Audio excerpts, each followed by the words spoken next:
အလုံးများတဲ့အင်ရှင်မတွေအတွက်လွယ်ကူရိုးရှင်းတဲ့ဘဲဥဟင်းလေးချက်ပြပါမယ်ရှင်ပထမဦးစွာဘဲဥလေးကိုစားလေးထည့်ပြီးပြုတ်ထားပါမယ်ရှင်ရှေ့ရပိုင်းကတစ်ပတ်လုံးမိုးရွာခဲ့သမျှဒီနေ့တော့ရာသီဥတုလေးအသားရပါတယ်ရှင်ဒါလေးကတော့ပြုတ်ပြီးသားဘဲဥလေးကိုအခုခွာနေတာဖြစ်ပါတယ်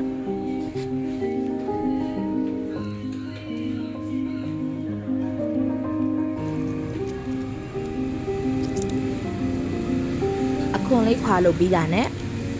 ဘဲဥတွေကိုအရသာလေးစိတ်ဝင်နေအောင်ဓားလေးနဲ့ရစ်ပါမယ်ရှင်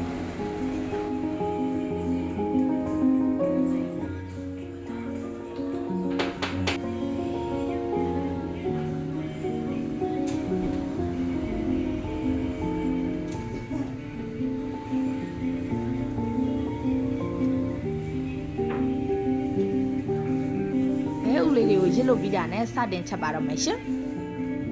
ပါဝင်ပစ္စည်းလေးတွေကတော့ကြက်သွန်ဖြူနီထောင်ခန်းကျင်တီညင်ငပိနဲ့စနွမ်းမုံနုမုံတို့ပါဝင်မှာဖြစ်ပါတယ်ရှင်။ဒီလေးပွက်လာရင်တော့ကြက်သွန်ဖြူနီထောင်ထားတာလေးကိုထည့်ပါမယ်ရှင်။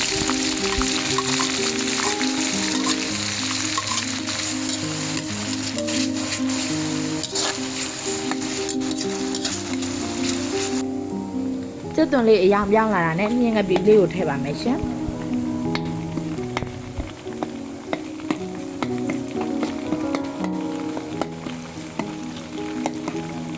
ပြီးရင်တော့ခန်းကျင်လေးထားတာလေးနဲ့စနွမ်းမုံအနုမုံကိုထည့်ပြီးနေပါမယ်ရှင်ခန်းကျင်လေးဤလာတာနဲ့အစင်းလေးခွာထားတဲ့ဘဲဥလေးကိုထည့်ပြီးဆက်ပါမယ်ရှင်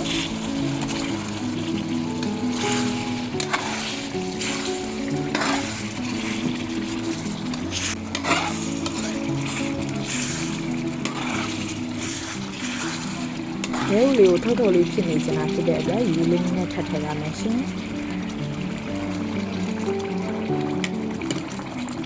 10မိနစ်လောက်တည်းပြီးရေလေးခဏနဲ့အရသာရှိပြီးလွယ်ကူရိုးရှင်းနဲ့ဘဲဥချက်လေးရပါပြီရှင်